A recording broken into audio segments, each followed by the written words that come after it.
Namaskara and welcome to BIC Talks, a podcast by Bangalore International Centre. A celebrated politician, scholar and diplomat in his lifetime, V.S. Srinivasa Sastri is now a largely forgotten figure. Hailed as the very voice of international conscience, Sastri advocated for racial equality and securing the rights of Indians both at home and abroad. This conversation illuminates the contradictions of being a native diplomat, of being treated as an equal on the world stage while lacking equality at home. In this episode of BIC Talks, Vineet Thakur, Assistant Professor, History and International Relations, Leiden University, and author of India's First Diplomat, speaks to Ian Sanjay Patel, Fellow, Dept of Sociology, London School of Economics, about India's roving ambassador in the 1920s. And now, over to Ian. Thank you to Bangalore International Centre for hosting us this evening, and a very warm welcome to everybody. I'm very much delighted to be in conversation this evening with Vineet to discuss his very important new book on the premier diplomats of pre-independence India, V.S. Srinivasa Sastri. The book is principally a biography of Sastri and introduces us to a fascinating and remarkable human being and diplomat who in the 1920s made a series of astonishing journeys around the world. And out of a great feat of scholarly labour on Vineet's part, this book vividly recreates a very important period in international affairs and brings to life some incredible personalities and political episodes as the age of empires begins to give way to the age of decolonization. And upon finishing this book, I couldn't help but see India's path to independence differently and to recognize the very significant contributions Sastri made to the emerging world of Indian foreign policy, international cooperation, human rights, and international equality. It really is a wonderful book, and it's going to be very interesting to hear Vineet's thoughts on it this evening. So could I begin, Vineet, by asking you to just explain who was V.S. Srinivasa Sastri and how and why did you decide to write an entire book about him? Thanks very much, Ian. Let me also start by thanking the Bangalore International Centre, especially Ravi, Raghu and Lekha for organizing this event. Truly grateful and honoured. But also a lot of thanks to you, Ian, for agreeing to conduct it in this format. If I be slightly immodest, I like to think of my book, although we wrote our own books parallelly, and those of you who haven't read Ian's book, We Are Here Because You Were There, which is sort of a history of immigration in Britain, or rather in the British Empire post 1948. Although we wrote our books parallelly, I can't my book seems to be a prequel to yours, although your book is far bigger in its in cast of characters and sort of the landscape that you have. So I'm also sort of tremendously looking forward to this chat today with you, Ian, and thank you again for doing this. Well, to the question of who was Sastri and why did I choose to write on him, I should answer why, because that will also sort of answer the who question. I finished my PhD in 2014 in JNU, and I went to a postdoc in South Africa. And when you go to South Africa, as a good Indian boy, I went on a pilgrimage, as they say, to Durban, because that's where Gandhi's Phoenix ashram is. But once you go to Durban, you realize there is this another big monument to the struggles of South African Indians, which is this college, which is actually a secondary school called Sastri College. That college was started in 1929, but also it's played an immense role in not just the education of South African Indians, but also in their struggle against first segregation and apartheid, because several generations of South African Indians studied there. So that institution has a great value in South Africa. But what was surprising to me, and that was frankly, and I'm quite embarrassed to admit it, that was the first time I'd heard of Sastri, V.S. Srinivasa Sastri, when I went to Durban. It was embarrassing, but it also sort of tells you a bit about, my own education in India. I'd finished my PhD, and I'd like to think that, I'd studied quite a bit, but I'd never really heard of V.S. Srinivasa Sastri. So what was surprising then wasn't that, okay, I hadn't heard of Srinivasa Sastri, or there isn't much known about him in India, but that there is a monument to him in a country that he spent only 19 months of his life, where he isn't remembered at all, in the country that he spent 75 years of his life.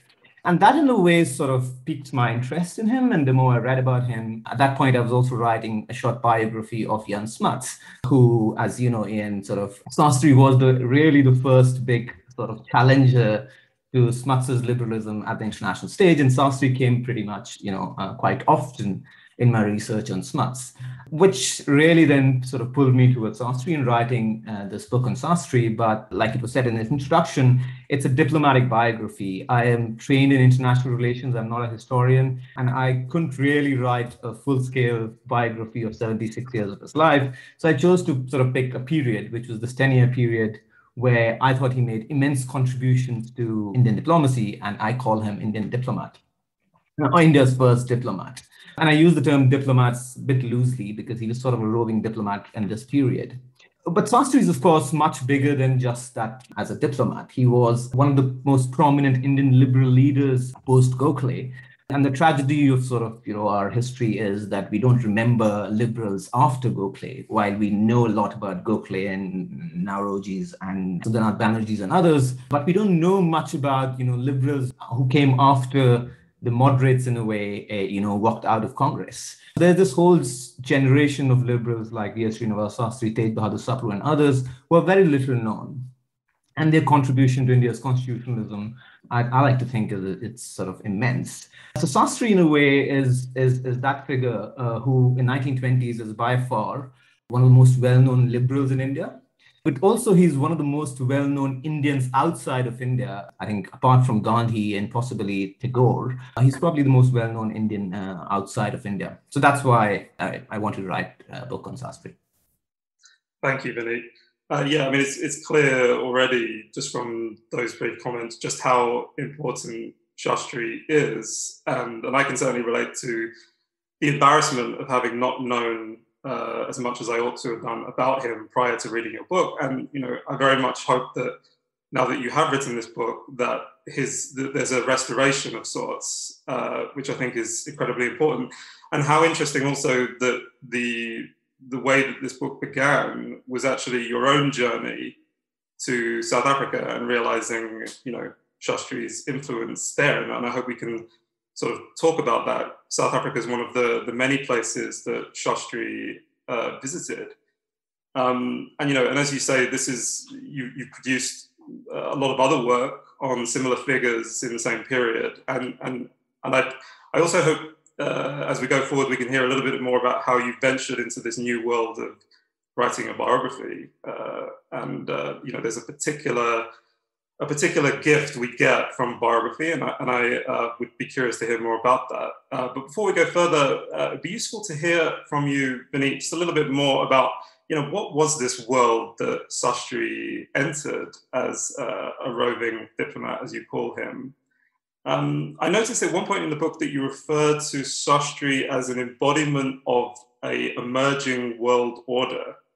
Of course, we all know that the 1920s was the interwar period between the Great Wars, but it was also a time, as you say, when states, for the first time, are exploring international cooperation in order to promote world peace. And of course, we have the League of Nations by this time.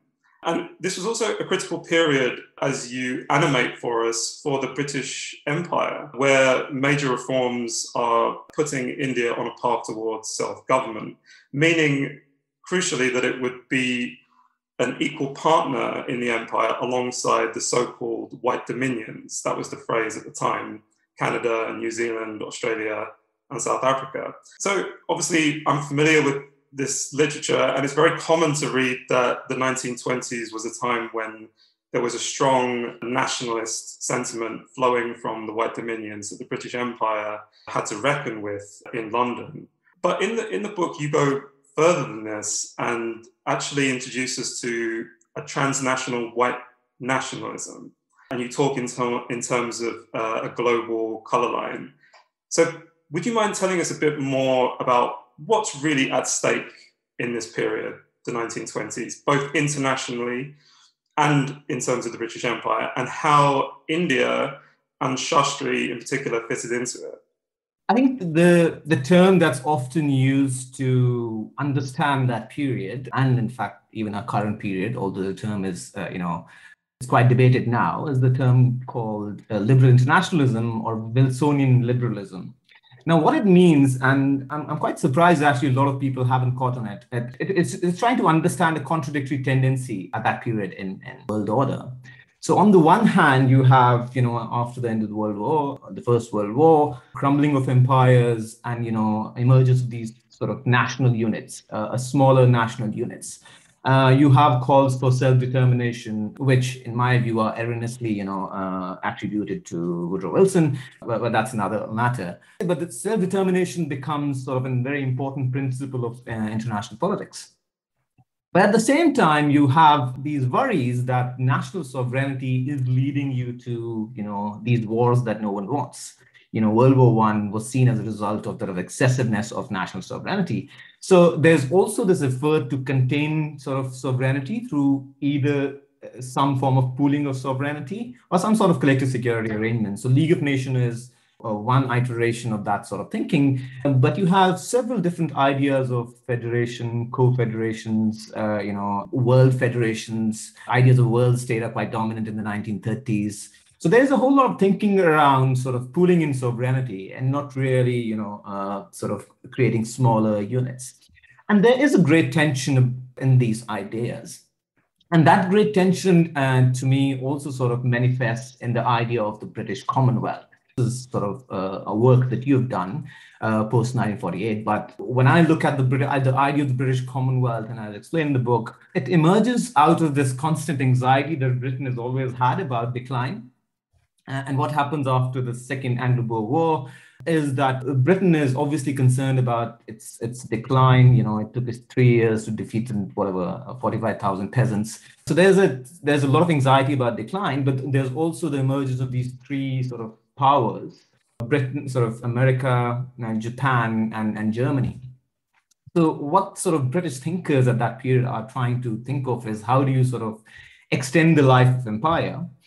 And the solution is actually pretty much simple, which is that while until that time, Britain was the one taking care of whatever security responsibilities across the empire, the dominions should start contributing to the defense of the empire. And this is what happens during World War I. So the idea is very simple that, if you give more powers to the dominions, if you sort of create some sort of federated structure within the empire, which is less hierarchical and more federated, you would also ensure that the dominions participate in this sort of new conceptualization of the empire.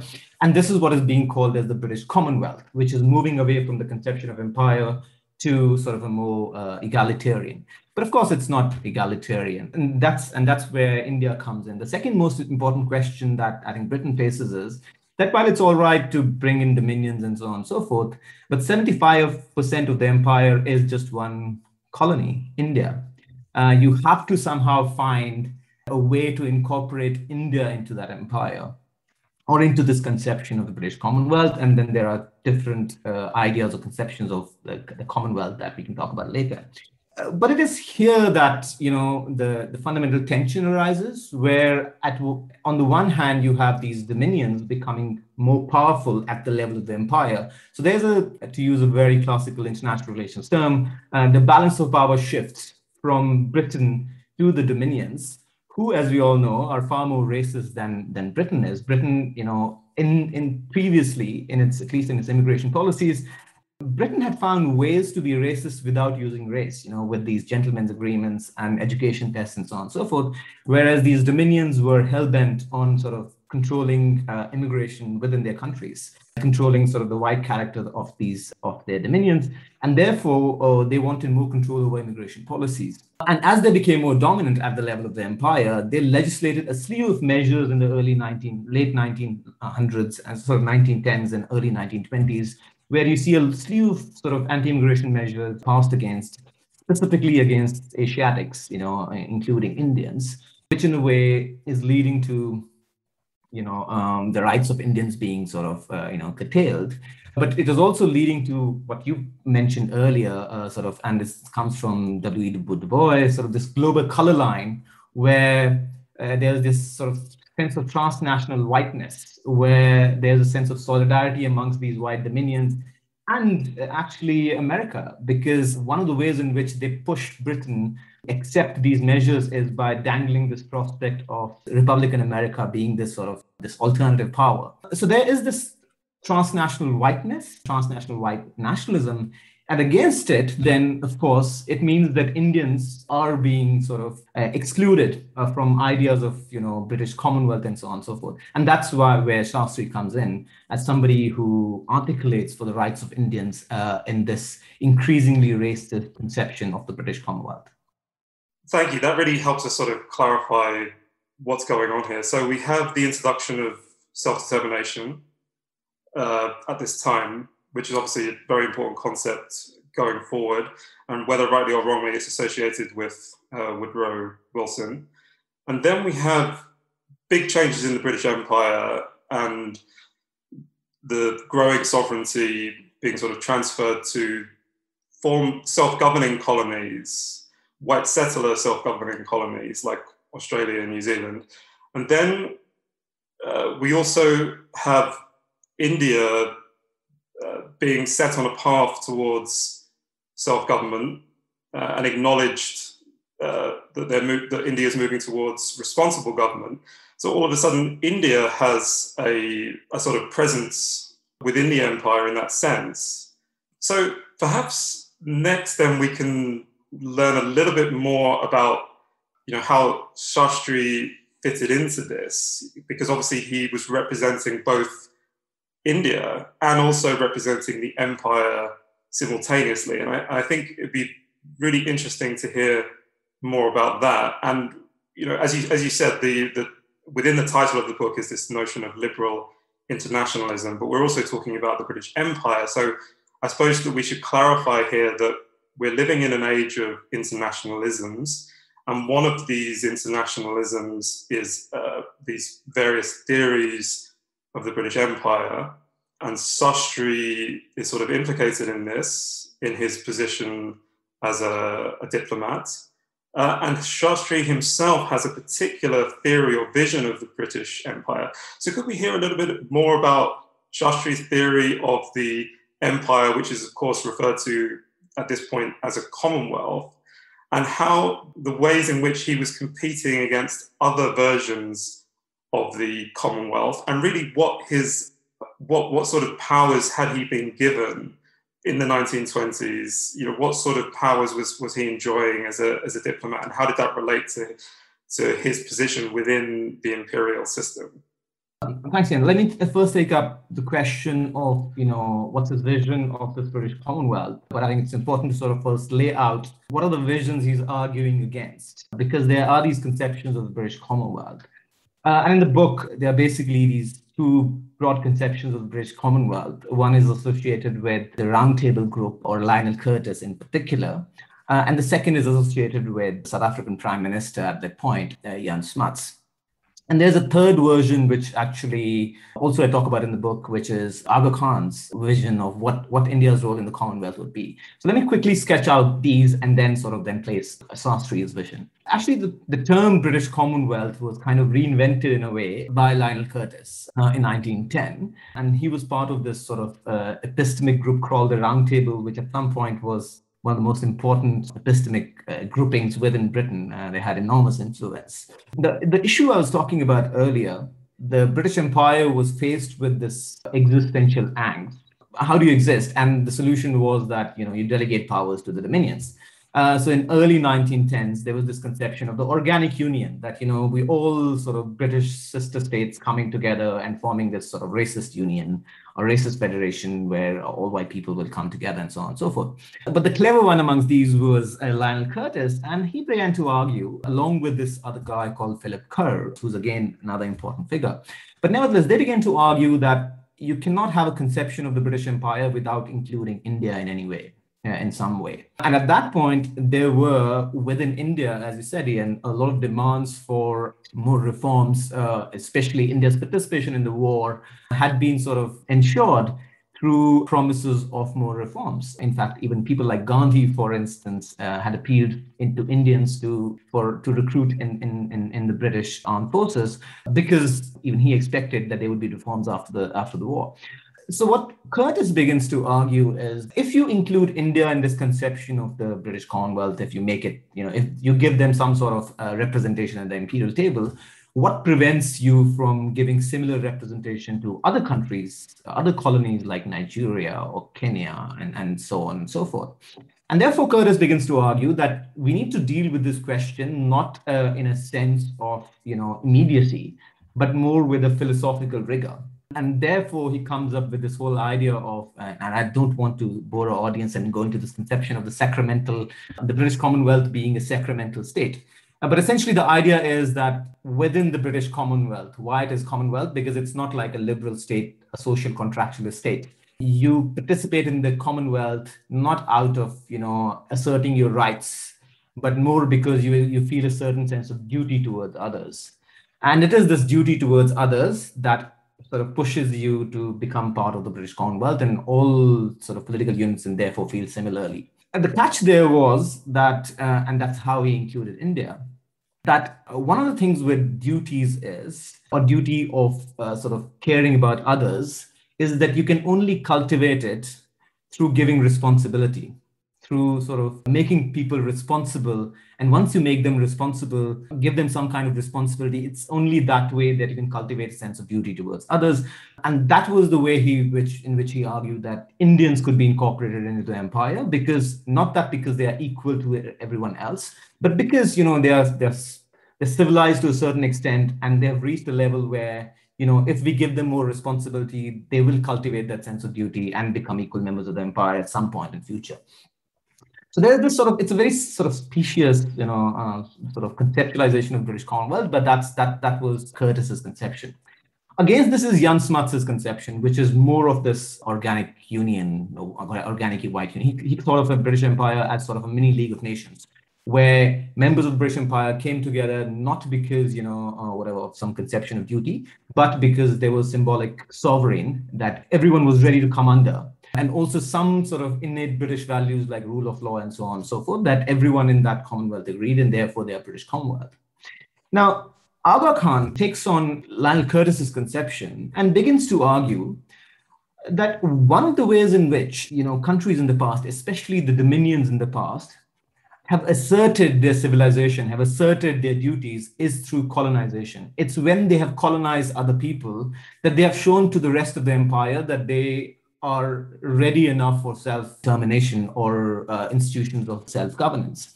And he argued that, in Australia, these in the white dominions, basically white people colonized, non-whites, and that's how they showed that they could govern. And after that, they were given institutional self-governance. So Aga Khan begins to argue that India should do the same. Kenya should be given to India to govern. And once Indians are able to show that they would be able to govern Kenya, that would mean that they also deserve institutional self-governance, and they could become equal part of the empire or the Commonwealth. And I genuinely think Sastri's is perhaps the most devastating critique of Lionel Curtis's specious conception of the British Empire, because the first thing he says, apart from all the other criticisms, is, well, if you look at Australia, Canada, New Zealand, and even Britain, when they got institutions of self-governance, all of them were barbarians. They didn't have enough people to cultivate forms of self-governance. They didn't have people to run these institutions of self-governance, but they were given institutions of self-governance, including in Britain in 1832. And when you did that, people learned how to govern, and people through trial and error eventually became sort of whatever, civilized enough to govern and so on and so forth. So his argument was that when you have done that with the rest of the empire, why not do it with India? Why not give Indians sort of institutions of self-governance, irrespective of whatever stage of civilization Indians were in? But also he begins to argue that Indians are actually in much more advanced stage than any other dominion or even Britain had been in the past when they got institutions of self-governance, because Indians had a large sort of, by then, a large number of administrators and politicians who had shown in the past, whatever, 5 decades, and that they are able to sort of work with modern institutions of secular governance and so on. So also, therefore, India was completely ready to actually have institutions of self-governance and be an equal member of the empire. And that, in a way, was his argument for what he called the British Commonwealth, was that India, you cannot have a British Commonwealth without India being an equal member of the empire. That was the first condition of the Commonwealth being a Commonwealth. Otherwise, it's just a racist Commonwealth. It's just a racist sort of organic union. So I don't know if I've been able to explain it well, but sort of broadly, that's a sketch of what he was trying to argue. Thanks, Vineet. Yeah, I think that's really helpful in the sense that it helps us realize that at this time, it wasn't just a sort of a monolithic empire versus nationalist politics in India.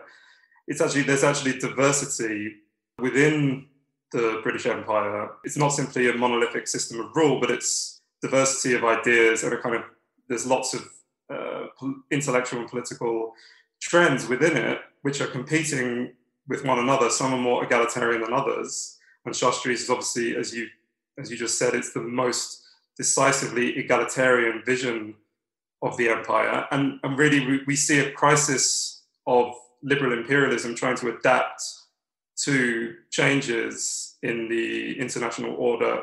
And of course, as the decades go on, that idea of self-determination would eventually become a firmly anti-colonial one.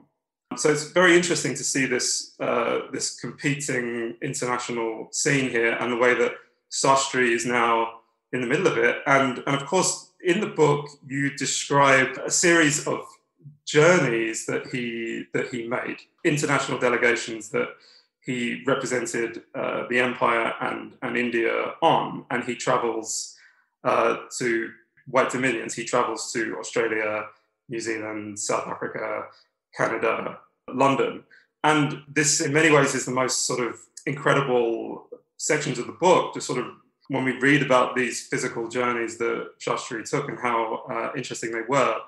And I'm really looking forward to hearing more about those journeys themselves that he took in the 1920s. But from what you just said, it's clear that Sastri is presenting us with a vision of the empire based on equality and based on rights. And as you mentioned earlier, he's of course representing the rights of Indians overseas, because of course overseas Indians are resident in the white dominions. We have many overseas Indians in East Africa, Southern Africa, Australia and Canada. And principally, Sastri is speaking to their citizenship rights as British subjects. But as you also mentioned, the political stakes are actually bigger than simply the rights of overseas Indians, because at stake is actually a vision of what the empire is becoming amid an even bigger international order that involves America.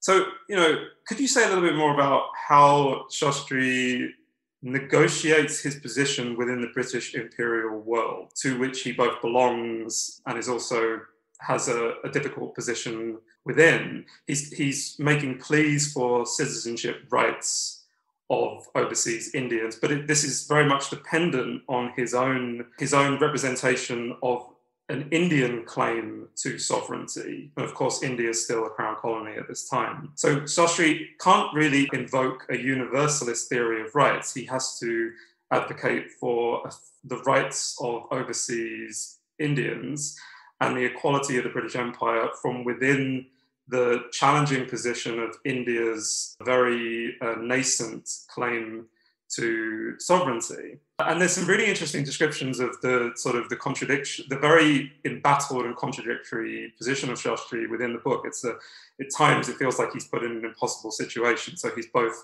an emblem of the British Empire, but he's also referred to as authentically Indian. He's recognized as authentically Indian. You refer to this at one point in the book, he's referred to as an apostle of reconciliation. So this is, of course, his conciliatory effect within the empire.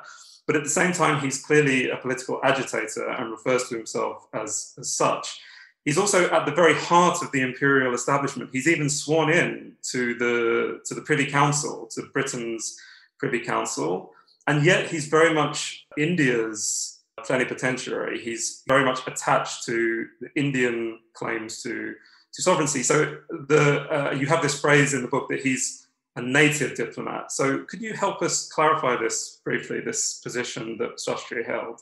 There's actually a set of questions, and I hope I'm able to sort of justice to at least some of them. So let me first, actually, for those who've tuned in, sort of sketch out what were these journeys and why do I call him sort of India's first diplomat.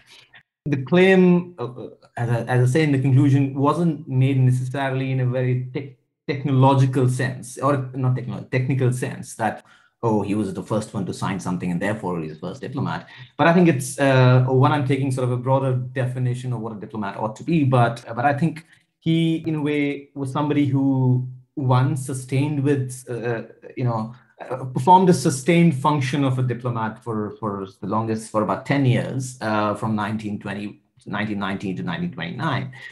But also because he is at the very origins of, ideas of diplomacy in India, or ideas of modern diplomacy in India. So he is in many ways a diplomatic entrepreneur. In a lot of India's diplomatic positions depend largely on his person, on the personal skill that he has, rather than the institutional structures that sort of, that support him.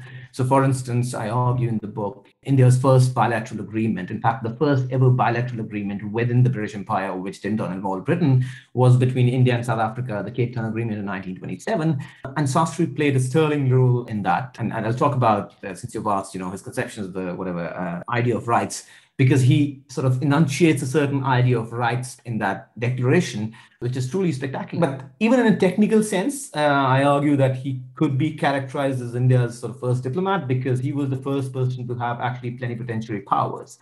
Although, in 1919, Paris Peace Treaty, there were Indians who signed on to, Sir Gangaram and Satyendra Sinha. They signed on to the League of Nations Treaty. But of course, the primary signature was of the Secretary of State on behalf of India. But when he goes to Washington and the Washington Naval Treaty, he is actually given the powers on behalf of India to sign without anyone sort of looking over him. So in a technical sense, also, he is India's first diplomat. In the book, I look at his first tour to England, which is in 1919, for the Montagu-Chelmsford reforms, and I argue that he plays a very instrumental role in those reforms. And then his second tour is in 1921, when he goes as part of the Railway Committee, but then he is India's sort of main representative at the Imperial Conference, which is the first Imperial Conference under new conditions in 1921. And he plays an absolutely wonderful role in passing a resolution which was a resolution of racial equality, which was passed for the first time ever in the history of British Empire.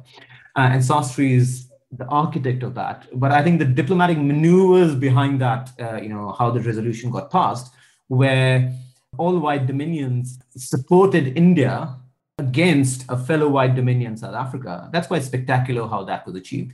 In fact, South Africa also didn't oppose the resolution. It actually just sort of abstained from the resolution. So I go into details about about that. But then he goes on this Dominion tour to Australia, New Zealand, and Canada, which is sort of the first ever public diplomacy tour by an Indian. After that, he goes to the Washington Conference, as I said, as India's plenipotentiary. And although he does not really play a huge role in the conference as such, I mean, as a representative of India, which really didn't have much to do with, naval conferences. India didn't really have a navy. But to him, participating on behalf of India in such a conference is an affirmation of, India's sort of dominion equality in some ways. And thereafter, he goes to Kenya. He goes to London on a mission about Kenya. And I argue in the book how that really breaks his heart, because that was the first time ever when the British Parliament passes a racist resolution, a resolution that has imposes racial restrictions on Indians, and that really breaks his heart, quite literally, because he falls sick and so on and so forth. And then, he falls sick, and then he quite literally actually semi-retires from politics until he's brought back by Lord Irwin's government to go to South Africa on a mission for the Cape Town Agreement. And I sort of detail the kind of role he played in that sort of very important agreement. As I've said, that was the first ever bilateral agreement within the empire. And given his success and the kind of role he played, he then was asked to sort of go to South Africa as for India's first agent, which I also argue that in the book, that although before him, India had sent agents, but this was actually the first position of its kind within the empire, where he went to a fellow dominion in the capacity of almost an ambassador. And it became an ambassadorial position primarily because it was him who, because he was a privy councillor, he could not have been under protocol. He had to be given privileges which were equivalent to sort of a minister in South Africa. Therefore, the position itself, he raised the position, which was generally a bureaucratic position, to a position of ambassador by his own personality. And his 2 years in South Africa were, are still remembered by far. I mean, in the Indian-South African bilateral history from 1919 to 1994, I think those 2 years of his tenure are by far the best ever relations India had with South Africa, and given the context. So this is sort of the broad landscape in which, or sort of the events which I sort of talk about in the book. Now, coming to the conception of rights, you're absolutely right. He doesn't take a moral position when it comes to equality, because, like you said, he's a diplomat. He has to function as a diplomat for India. And he realizes that arguments about, universalist, moralist arguments about equality and blah, blah, everyone agrees to them, but no one really is ready to put their sort of, stamps and signatures on it, because people like Smuts and others are very easily able to sort of walk out of their sort of hi-fi ideas when it comes to actual real politics. So his argument was always, in a way, about, Indians being given equal rights within the empire because India was an equal member of the empire. So it was an argument for Indian sovereignty rather than an argument about racial equality. And what happens is, especially after the Kenya verdict, before that, Indians like Sastri had appealed to this whole argument about imperial citizenship, that, we were all equal subjects of the British Empire, and therefore Indians ought to be treated equal to, white Australians and everyone else. But post-Kenya, one of the things that, and I kind of feel it's a very sort of significant moment in Indian diplomatic history, what happens is, when Britain is not really able to sort of force the dominions to sort of retract their, anti-immigration laws, which are specifically against Indians. And in fact, going further, the British Parliament passes a racist law. Britain basically tells Indians, when Indians agitate against it, that, we are living under a new British Commonwealth where all dominions are autonomous internally, and likewise India is autonomous internally. So why don't you deal with these dominions at bilateral level? Don't come to us. So in a way, then India gains sort of what I call a vicarious form of sovereignty and equality with the dominions, because, Britain really can't help Indians. And at that moment, I think somebody like Sastri, when he goes out as a diplomat, really shines, because what he does, and that's sort of the brilliance of the Cape Town Agreement, there's a sentence there, which is very clever, where he argues that, where it was written by him, paraphrasing, which says something to the effect that it is the responsibility of any civilized governments to take care of its permanent population. Now, what it means is, it's saying to the South African government that you become civilized only when you take care of welfare responsibilities of everyone who is inside in your country. And this is appealing to an Afrikaner government which has its own sort of sensitivities regarding civilization, because they are sort of seen as sort of inferior versions of whites and so on and so forth. So, he sort of flips this idea of civilization and basically tells a white government that you only become civilized when you provide for welfare for Indians, your permanent population. His arguments actually evolved with with the changing contours of the British Empire. And that's why I think he's sort of, he does a sterling job as a diplomat. And lastly, the point about native diplomat, and I talk about it in the introduction, where I'm quite fascinated by Sastri as a diplomat, and I wanted to see why would Britain send somebody like Sastri, who is, like you said, he's an Anglophile. He loves whatever Britain, and in a way is very much in agreement with British ideas of rule of law and so on and so forth. But he's also a political agitator in the sense that he pushes Britain to live by its ideals, and not just Britain, but everyone, all the white dominions live by their ideals. That if British Empire is about rule of law and equality, then you might as well, enshrine those principles into your practice.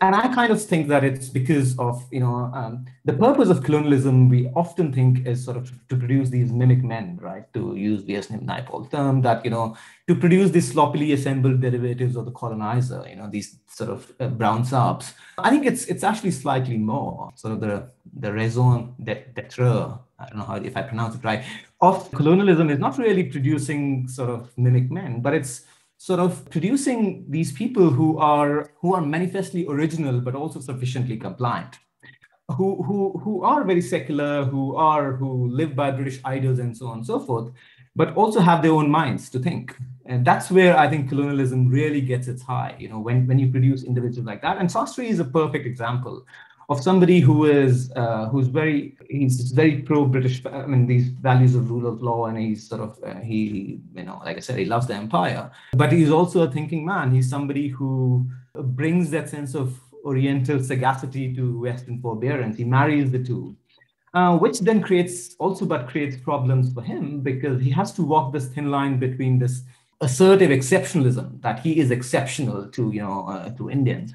But it is also a sort of a disempowering fetishization. He's fetishized as a silver-tongued orator and so on and so forth, who speaks brilliantly, blah, blah. But he has to find his agency within that sphere.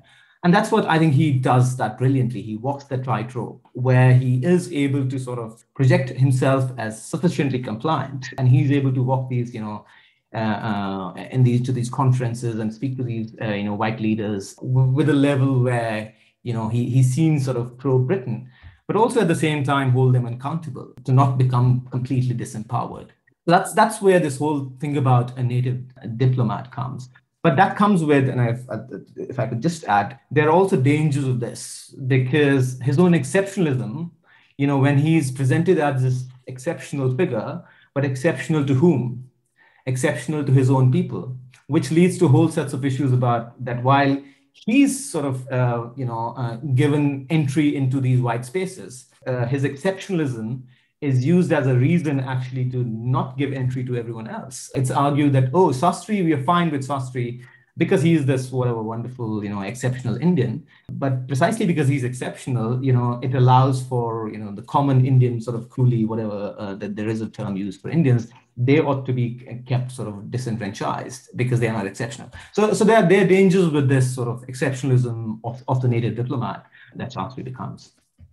Thank you, Vineet. That really helps us, summon this image of Sastri as an incredibly forceful personality. Before we move on to the Q&A, and I can see already there's some questions, I just wanted to, because you raised some very interesting points there, I think we should acknowledge also that, Sastri is deeply at odds with the ascendancy of non-cooperation, domestic nationalist politics in India in the 1920s. And, this is the age of the anti-colonial boycott, and Sastri is very much operating within the procedures of the imperial system. Now, there's a very interesting comment where Sastri says that Gandhi's tactics were worse than the disease of imperialism, and Nehru describes Sastri as an imperial envoy, and in return, Sastri calls Nehru a spoiled youth. And you have this comment in the book that Sastri is uniquely misunderstood, but I think it speaks to this sort of, he's embattled on all sides, really, both domestically and internationally. And we also, you very powerfully gave us this sense of Sastri's personality. And in the book, that's one of the most interesting features. And he's very much the foil. He's a foil to Gandhi, to Nehru, Churchill, and others. He's unlike anybody else. And a part of this is his famed oratorical skills, which were deemed by Western onlookers to be all the more astonishing because he had not gone to Oxford or Cambridge. He sort of seems to embody this mastery of the English language, and also this particular sort of embodiment of dignified moderation. And he was incredibly self-effacing, and you even point out in the book that he wanted no monuments left to him, nor any biographies to remember him, interestingly, and which I think is quite remarkable. And also, you gave us a sense of, the remarkable labour involved with the journeys themselves, these journeys to these diplomatic missions to Australia, New Zealand, Canada, South Africa, Washington, and London, often in quick succession. He has an incredibly busy schedule, and it comes at an enormous personal cost to his health. He leaves his wife, Lakshmi, and his daughter at home. He is exposed to death threats and arson and even a gas bomb during his tour. And on top of this, he's being described as irrelevant and a sort of stooge of imperialism. So could you indicate just a little bit about, what was going on here? How much of this personality, this presentation, how much of it was a sort of a calculated strategy and how much of it was very much part of who he was and consistent with his beliefs? And I know I've given you sort of a lot to think about there, but any further thoughts you might give us would be wonderful before we move on. Thanks again, Ian. Well, so this academic, Grady Smith, once wrote that Sastri's liberalism came quite out of his character. He was somebody who was moderate in his behavior. He's quite an affable person, somebody, like you said, he's quite self-effacing, but he was also moderate in his own personal conduct. One of the Australians said, there's too much restraint in the man, and a lot of that came from, I think, his upbringing where, I think his father was quite volatile, but his mother was a very calming influence. One of his teachers was a very calming influence. So he had that sense of, moderation in his personality, which also reflected in his political views and so on and so forth. But also he was trained for it in some level by people like Gokhale when he went to Servants of India Society and so on and so forth. But one of the things that you gestured towards, Ian, this whole thing about, how do you evaluate somebody who's, like you said, he's kind of hated by everyone. And that was, I think, writing biographies can be terrifying because, you're always biased towards the person. In a way, you live with them, you see them in the everyday sort of context, you read their letters, and you kind of feel for the person in some ways. You're always empathetic towards them. So it's kind of impossible to form, stark judgments about them in terms of good and evil or hero and villain. As I wrote a short biography of Jan Smuts, and it was written in the background of Roads Must Fall, and I was constantly worried if I'm allowed to be even slightly sympathetic to a figure like him who was responsible for segregation. With Sastri, I think it's quite, not to that extent, but it's quite similar because, like you said, he was considered sort of a stooge of the British Empire. And so it has been very easy to dismiss him in our historiography. It is also, I think, sometimes very easy to write a revisionist history where you just praise the person, or where you do exactly the opposite. You just flip it. You do exactly the opposite of what the critics have done. Just pick on some aspects and then praise them. Or and then go on to argue that no, these liberals also resisted the empire in their own way and so on and so forth. And that's where I think I find a problem that, a framework where you have to see somebody either as a traitor or as a revolutionary, a collaborator or a resistor, does, I think, disservice to both the person and these categories. In fact, how far can one stretch the idea of resistance itself, right? So I wanted to move beyond these categories, and strangely, actually, the most important person to frame how I look at Sastri was Gandhi. Gandhi and Sastri were at completely opposite ends of the political spectrums, but the amount of love that they had for each other and respect for each other's work, in fact, both came to each other's defense when their own followers were, going after them. And that kind of relationship is kind of very rare, but also I think it allows you to sort of see people in new light, and that's sort of the way I looked at Sastri. You look at Sastri I wouldn't say in terms of the context and blah, blah, blah, because, that can often serve as sort of an apology for somebody. But as sort of a, if I'm doing a sociology of sort of imperial diplomacy, to me, so, you can't write that without a figure like Sastri, who is incredibly creative in how he sort of, engages with this extremely restrictive, structure that he is part of. And he's extremely genuine about it. He does not hide. He does not say something and do something else. He's extremely consistent throughout the 20s and 30s and 40s. So that's why how I see him sort of personally, somebody who's led an incredibly rich life. But also liberals are kind of very boring to write biographies of, because, they never, there's never gushes of wild action in their life. And it's similar with Shastri. Everything is pretty staid, his views are pretty staid. His speeches, I mean, everyone talks about, like you mentioned, him being the silver-tongued orator and wonderful speaker. But if you read his speeches, they are so wonderfully constructed, but they never rouse you to, whatever, feelings of patriotism or whatever. They are very rational in terms of how he argues. So it's everything is in moderation with Sastri, which can be a problem for a biographer, but it's sort of incredibly refreshing too. Yes, I mean, we haven't spoken yet about, Shastri's legacy, both for India and internationally, and maybe when we move to the Q&A now, perhaps you could bear that in mind. But, it's interesting to hear you talk about, this particular nature of his constitutional vision. And you have this lovely quote in the book that Shastri's mantra was to wait in patience, which seems to sort of get to the heart of what he was prepared to do. But it's remarkable what he was able to achieve from within those constrained conditions. So let's have some questions. So I have a question here, the first one, asking, wasn't Aga Khan criticized in India for racist attitudes towards Kenya? Well, the simple answer would be yes. Yeah, Aga Khan had very specific views about how India should deal with Kenyans and so on and so forth. But he was criticized even within India. Congress distanced itself from that point of view. So yes. Brilliant. Somebody else asks, are there any recordings of Shastri's speeches? Well, that's the sad part. I haven't been able to find any. So as a biographer, and that's my one major regret. So if anyone has access in the audience, I've been trying to find, but I haven't been able to find them. But I would say, though, I think great quality of Sastri's speeches, if you read them, they're remarkably oral. You can literally hear his musical voice if you read the speeches. I know it sounds a bit dramatic, but it is really that way. And the way he constructs his sentences, I think that's quite remarkable. We have another question actually on that same point. Could you tell us anything more about his fame for English? Could you tell us anything more about what these disputes were at the time about the correct English or the best kind of prose for a scholar statesman at the time?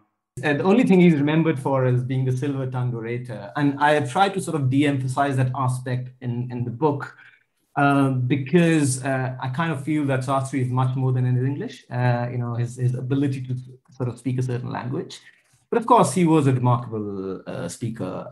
Even in Australia, he could fill a room like David Lloyd George would. And so everywhere he's praised for his speeches and his ability to articulate views and so on and so forth. For trivia, he also, Gandhi's autobiography, he edited it for English. He spent a number of hours between 1936 to 1939 correcting Gandhi's English and so on and so forth. And there are sort of various stories about him correcting Churchill and a whole lot of other people. But I do want to say this, and I say it in the book, that our obsession with his English in a way also speaks a lot about us, that, we really feel like if somebody speaks good English, they are, that's the measure of their character, which is what I try to de-emphasize. I do think you have to sort of think of Sastri much beyond, how he spoke. It is a very important part of his personality, but there's a lot more.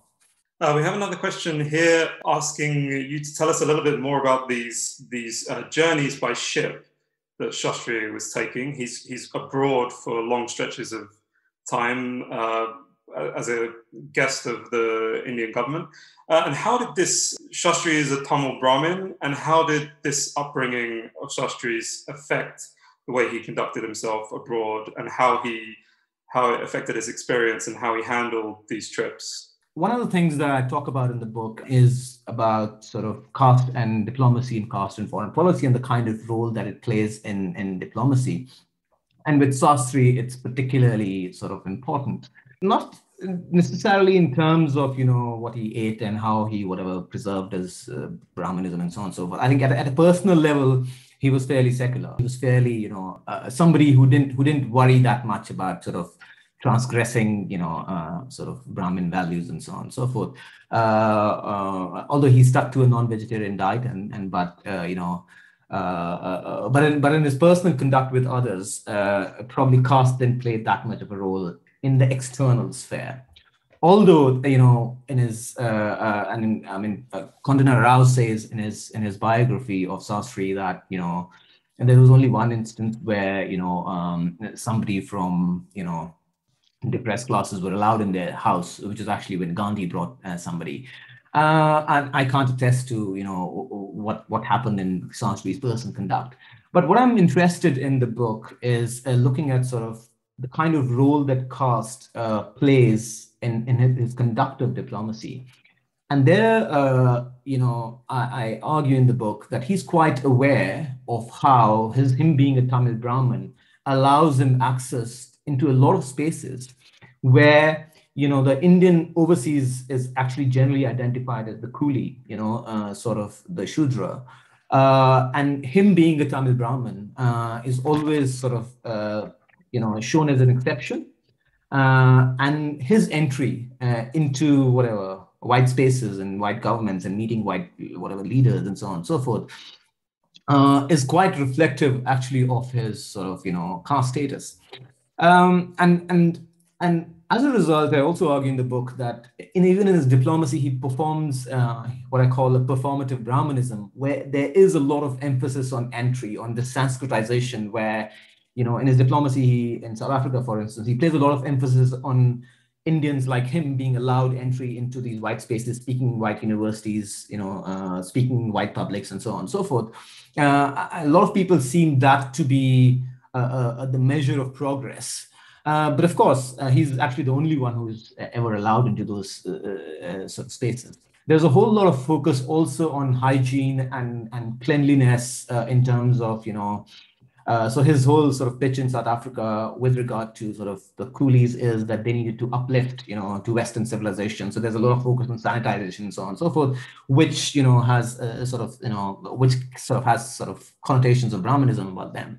But he's also quite aware of the problems with caste. In fact, one of the things that he says repeatedly in South Africa is he kind of equates caste and race and argues that, caste actually has destroyed India. Do you want South Africans, that race should destroy you too? So therefore, there are parallel lessons that you can learn, that just as because of our casteism, we've been, we've sort of degenerated as civilization. Similarly, you could learn same lessons from us. So he deals with these questions of caste at several levels, beyond just his personal conduct. So next we have a very nice comment from Arati Rahman, who says that her mother, who is 91 years old, is Shastri's granddaughter, and one of two surviving grandchildren of Sastri. And she remembers him very fondly and spent a lot of time with him growing up. And she would like to thank you, Vineet. She's listened to the talk and enjoyed it very much, and thanks you for your work on the family's behalf, and hopes that she can talk with you after this. You mentioned, Vineet, that his trip to the episode revolving the rights of overseas Indians in Kenya, that Sastri was not able to sort of move British policy towards a sort of egalitarian solution to that, and that actually the Colonial Office capitulated to the demands of white settlers in Kenya. And you said that it broke his heart, which is, and I can say, having read the book, that it is, one absolutely feels the enormous sacrifice that Sastri made, and how much this Kenya question meant to him. and after this is not resolved properly, it leads to a bout of ill health on Shastri's part. So if we move towards the end of Shastri's life, what's his final view and your final view on Shastri's relationship to the empire? Did these remarkable journeys that he took in the 1920s, was his faith in the empire left intact, would you say, or not? Thanks. Yeah, that's a very important question, because I think even late into sort of 1940s, he didn't really agree with India's independence, the idea of India becoming independent. What he wanted India to become was a dominion. Now, of course, he was way out of sync with his times, because by then there was an independence movement and so on and so forth. But if you think about it, in 1947, India actually became a dominion, just like other dominions. And his argument then was that how is independence different from a dominion? Australia, South Africa, Canada, everyone have the same rights. It's just that, they maintained the British connection, and he was quite sentimental about British connection because of, ideas of justice, the rule of law, and so on and so forth, and not really some fealty to the Queen or the king at that point. And if you think about it, although Nehru, like you mentioned, Nehru and Sastri in a way, didn't see eye to eye, but post-independence India was kind of, it's something that, Sastri would entirely agree with. India remained part of the Commonwealth. So all he wanted was some kind of connection to maintain with Britain, because he saw value in it. But apart from that, I don't think there was substantive difference. What I would also though say is that in our sort of presentist versions of history, we like to think that, these people who were asking for dominion status in the 1920s were really, these horrible folks who were stooges to the British and everything. But everyone wanted dominion status in the 1920s. That was the form of independence. It was only when, Nehru and everyone started talking about sort of full independence and so on and so forth in the 1930s, that Congress really started believing in it. So to single out liberals, I think, is sort of gross injustice to their point of views. And I do think that they were actually far more clearer in terms of what they wanted than even people like Gandhi in the 1920s, because it wasn't clear what Gandhi wanted. Yeah, really, that helps us clarify how we can see Indian politics differently at this time. So maybe I could just end by saying, this is also a story. It's a crucial story for India's path to independence, but it's also a story about the broader international history in the 1920s. Now, most of us are much more familiar with Indian nationalist history than Indian internationalism, and students of international relations, particularly in the West, will read something like The 20 Years Crisis by E.H. Carr and think that they've understood the 1920s. So would you like to end just by saying, what do you hope this book sort of helps us to see the 1920s through fresh eyes? Was there anything that you were hoping to achieve in that regard? Before I answer that, I just wanted to thank sort of Arati, who sort of made those wonderful comments in the chat earlier. So I'm deeply grateful for those. I had sort of two aims when I sort of set out to write this book. One was, as a diplomatic historian, I wanted to write about pre-independence India, and basically argue that there is diplomacy before independence. It doesn't really start in 1947, and this is a kind of work that a lot of us doing new diplomatic histories are doing, sort of looking at sort of continuities between pre and post independence. So that's one sort of concerns or one motive for writing this book. But also and this is something I gestured towards in the beginning, I'm deeply annoyed at times by sort of Wilsonian liberalism, this idea that Woodrow Wilson, gave this great idea of self-determination to these lapping masses in the non-West, and, Woodrow Wilson is the great universalizer and everyone else just follows him. Woodrow Wilson is this global figure, everyone else is this provincial figure. And one of the things I wanted to do with Sastri was tell his story as a global figure. So, I started a book with, and that's a deliberate decision, of when Sastri arrives in Canada and how he's received in Canada, and not really with Sastri in India, because To me, Sastri is somebody who's as much as a protagonist of the liberal international order as Woodrow Wilson is. In some ways, Woodrow Wilson, with all the power behind him, it's much easier for him to talk about something. But for somebody like Sastri, to articulate this vision and constantly negotiate it, and constantly negotiate sort of alternative versions of whatever liberal internationalism, to me, that's a valiant effort, an effort that's worth recognizing. So the book, I hope, in a way, sort of presents Sastri not as an appendage to Woodrow Wilson, but as sort of an autonomous figure in his own right, because I do feel that the tendency when we write about, and Ian, you would know much more, and I'll finish there, is that when we write about human rights and liberal internationalism and so on and so forth, these tend to be presented as either very abstract ideals or in terms of intellectual histories. The fact is that all of these ideas were thoroughly thought through, and people, thought about these ideas, articulated them, and literally also thought about these ideas, in anti-colonial struggles. And diplomacy is one site where these ideas are, thoroughly, debated and contested, and then they come to light. They're not just abstract ideas, just thought of, which come from somebody's mind and just sort of, are fostered on others. So that was the other aim of the book, to present, sort of this sort of not a non-Western, I wouldn't say, but present sort of Sastri as a protagonist in his own right, just as several other, people from the global South.